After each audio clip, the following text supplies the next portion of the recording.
If you look at discretionary spending, that is actually projected to shrink as a share of GDP. It doesn't always do that, but I mean, it's much smaller now as a share of GDP and a share as a budget than it used to be when, say, Steve was starting on Capitol Hill 35 years ago. I mean, and a lot of times the fights are over discretionary spending, the annual appropriations bills and a few $billion here and there. Not that that's small change, but the dynamic is, discretionary spending isn't part of the problem. Well, yeah, I mean, it's the easiest target because it needs to be revisited every year. So there's an opportunity to restrain it, whereas there's not as much opportunity to restrain programs whose benefit distributions are built into current law. But the thing about discretionary spending is it's often where a lot of the investment is. And so a lot of the borrowing we're doing, of course, is for consumption, paying benefits for Social Security or other things that are happening right now, but are not necessarily long-term investments like you get in from, like, say, infrastructure, research and development, education, things like that. And those tend to fall on the discretionary side.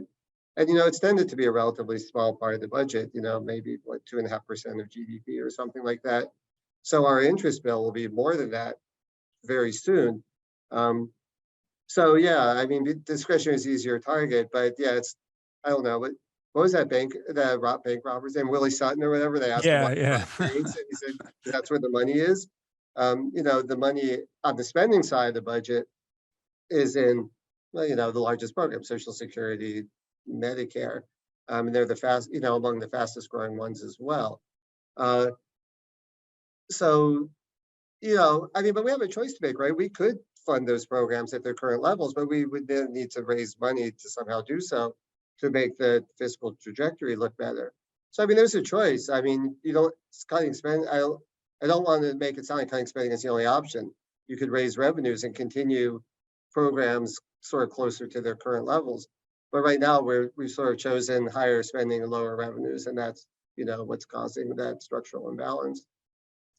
Yeah, and I don't want to pretend that discretionary spending, you can't get savings from it. There's certainly, that's where the investment is. That's certainly where a lot of the waste is that people want to chase after too. It's just that, and discretionary spending does include defense. And if you look at the budget, while we're spending a lot on defense, about $800 billion, about the same as we spend on Medicare, it's not projected to grow anywhere near as fast. Right.